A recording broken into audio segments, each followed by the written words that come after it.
धन्यवाद। ये वही कलाम है, ये वही वचन है जिससे खुदा ने स्वर्ग और पृथ्वी को बनाया। अगर ये कलाम आपने अपने दिल में और अपने मुंह में डाल दिया तो जिंदगी भर जय में चलोगे, जिंदगी भर विक्ट्री में चलोगे। मुझे पता है कुछ लोगों को पसंद नहीं है बातें, कुछ लोग एक दूसरे को बोले मतलब आज ले हैंड नहीं होगा, मतलब चाहिए होगा ले हैंड इस मैसेज के बाद तो आज आना कर देंगे ले हैंड। मगर मैं आपको ये बताना चाह रहा हूं, अरे हैंड छोड़ो, पूरा का पूरा मसीह अब आपके अंदर रहता है। ये समय आ गया है, हम खुद का विश्वास बनाएंगे और आगे बढ़ेंगे। Hallelujah, hallelujah. Come on, just for a second, can you all stand up?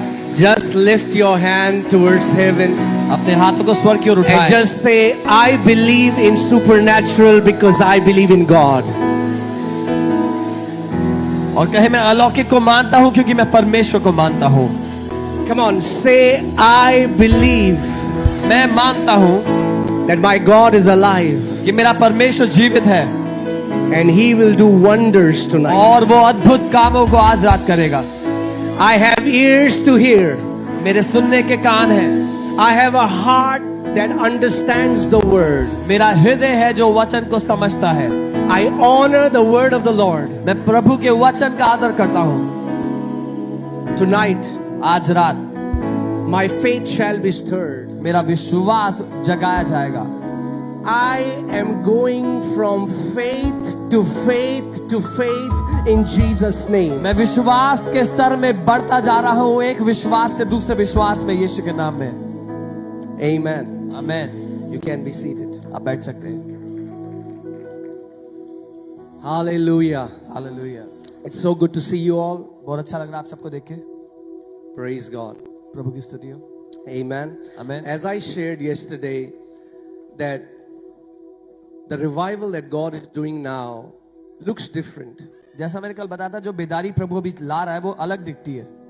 An amazing man of God called Smith Wigglesworth, परमेश्वर के एक अद्भुत जन Smith विगलसवर्थ, who is known as an apostle of faith, जिनको विश्वास का अपोस्टल कहा जाता है। and he said और उन्होंने before Lord Jesus comes back, प्रभु यीशु के वापस आने से पहले, he said the revival that will hit every continent, every country, every nation will be not just the revival of the Spirit, but it will be the revival of the Word and the Spirit working together. उन्होंने कहा जो बेदारी पूरे विश्व भर में हर एक देश में आएगी वो केवल आत्मा की बेदारी नहीं, लेकिन वचन और आत्मा साथ मिलकर काम करने की बेदारी होगी। Amen. That will be God working in His fullness. जो कि परमेश्वर अपनी परिपूर्णता में काम कर रहा होगा। Hallelujah. Hallelujah. And that's why I have come with that revival. और इसीलिए मैं यहाँ पर उस बेदारी के साथ आया हूँ। Amen. Amen. You will have to be really spiritual to discern this revival. आपको बहुत आत्मिक होना होगा इस बेदारी को परखने के लिए, because it's not as flashy as other revivals you have seen. क्योंकि दूसरे बेदारियों जैसे चकाचौंध वाला नहीं होगा दिखने में, But it is very powerful. लेकिन ये बहुत शक्तिशाली है। And it is not limited to stadiums. और ये केवल स्टेडियम्स तक सीमित It नहीं, is not limited to huge crowds. बड़ी भीड़ तक सीमित नहीं। You're going to take this revival to your bedrooms, to your living rooms. आप इस बेदारी को अपने बेडरूम, अपने लिविंग रूम में ले जाएंगे। Amen. Amen. This revival will not just be an event, it will be a transformation that changes the way you think, that changes the way you speak. ये बेदारी एक बार हुई घटना नहीं होगी, ये वो जीवन शैली होगी जो आपके बोलने के तरीके को और देखने के नजरिए को बदल देगी। Amen. See what happens in meetings. Many times we judge the success of meeting by how people respond. एक सभा कितनी सफल है, हम अक्सर अंदाजा लगाते हैं कि लोग कैसे जवाब देते हैं। How many people clap? कितने लोग ताली बजा रहे हैं, How many people get emotional? कितने लोग भावनात्मक होते How हैं, many people cry? कितने लोग रोते हैं। But if you want to see a ministry and its impact, लेकिन एक सेवकाई और उसकी इम्पैक्ट को आप देखना चाहते हो, you need to see the people who are under a ministry, what happens to their life after 1 year, after 2 Amen. years, after 3 years, after 4 years. That's what tells us what a genuine ministry does. आपको ये देखना होगा कि एक सेवकाई के अधीन जो लोग हैं, 1 साल बाद उनकी जिंदगी का क्या हुआ, 2 साल बाद क्या हुआ, 3 साल बाद क्या हुआ, ये प्रमाण देगा कि वो सेवकाई कितनी असली है. Amen. आमीन. Whatever God does, He starts in a seed form. जो कुछ परमेश्वर करता है उसकी शुरुआत वो बीज के रूप में करता है. And many people ignore it. और बहुत से लोग उसको नजरअंदाज कर देते हैं. Jesus said the kingdom of God यीशु ने कहा परमेश्वर का राज्य is like a mustard seed. एक राई के दाने के बराबर है. Looks least among all the other seeds. दिखने में सारे बीजों से बहुत छोटा दिखता है. Sometimes, कई बार if there are mustard seed lying around, you'll not even see it. You'll have to hold a mustard seed and carefully observe. Then only you can see a mustard seed. कई बार राई के दाने को आपको ध्यान से देखना पड़ेगा तभी नजर आएगा, नहीं तो आप निकल जाओगे, दिखेगा भी नहीं. What Jesus was saying was, kingdom of God is not always flashy. यीशु ये कह रहे थे परमेश्वर का राज्य हमेशा चकाचौंध में नहीं होता. Religious people missed the Savior because they thought He's going to come with a lot of bang. धार्मिक लोग जो थे उन्होंने उद्धारकर्ता को पहचानने में गलती कर दी क्योंकि उनको लगा था वो बड़े धूम धमाके के साथ आएगा.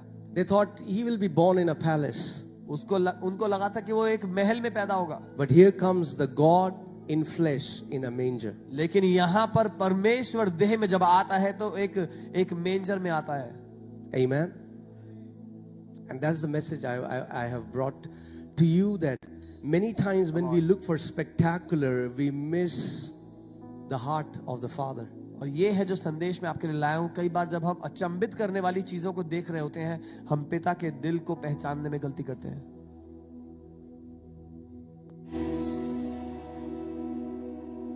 And I have come और मैं आया हूं to just tell you that that's how the kingdom of heaven operates. आपको ये बताने के लिए कि ऐसे ही परमेश्वर का राज्य काम करता है.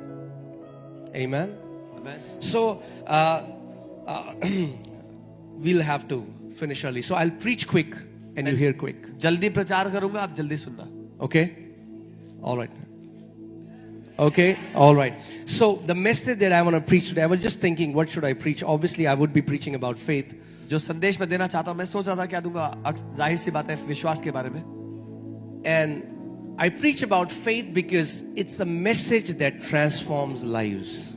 और मैं विश्वास के बारे में इसलिए प्रचार करता हूं क्योंकि इस संदेश ने मेरी जिंदगी बदली है. What good is a message that informs you but doesn't transform you?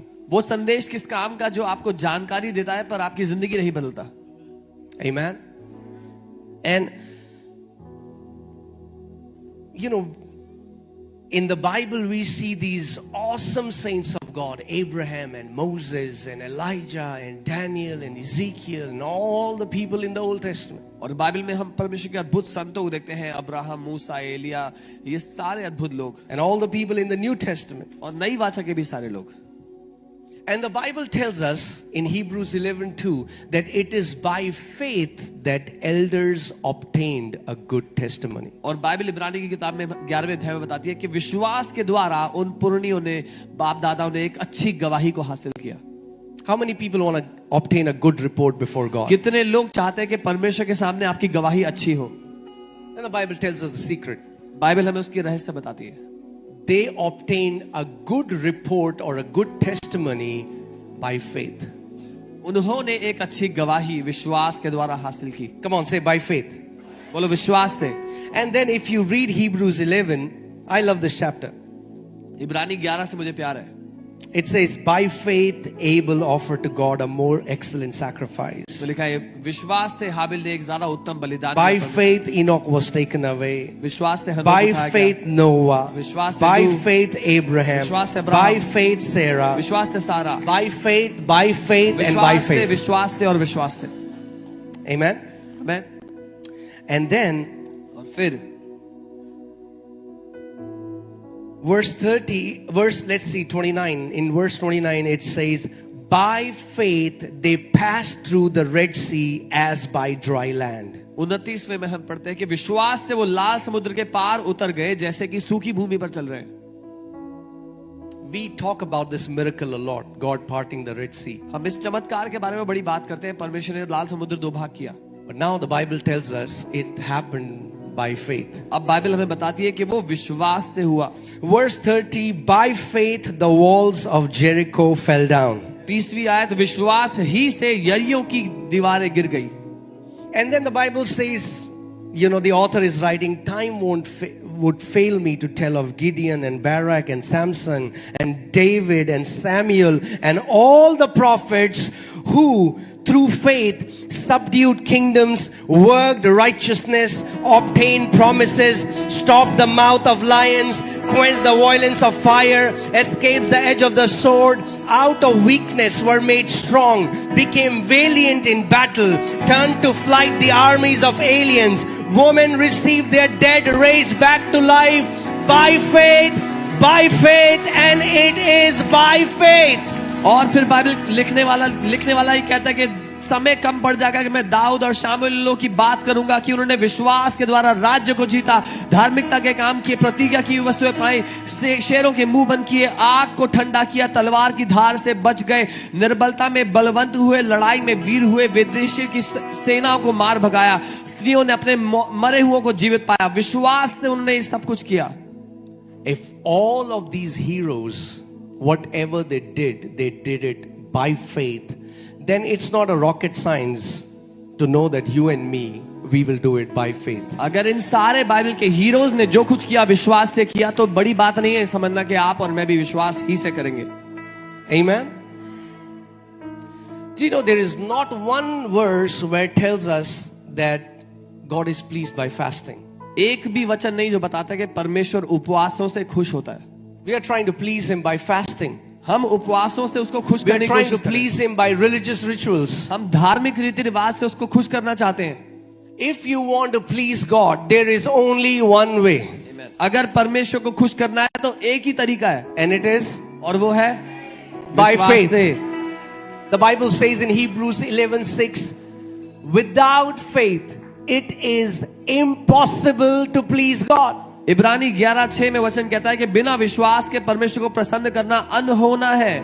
Not difficult, मुश्किल नहीं, impossible. अनहोना है। That means if you're fasting without faith, if you're praying without faith, if you're reading the word without faith, if you're going to church without faith, if anything that you're doing, you are not mixing faith with it, it's a dead religious works. अगर आप कुछ भी बिना विश्वास के कर रहे हैं, उपवास कर रहे हैं, प्रार्थना कर रहे हैं, चर्च जा रहे हैं, जो कुछ भी बिना विश्वास के कर रहे हैं, तो वो एक मरा हुआ धार्मिक काम है।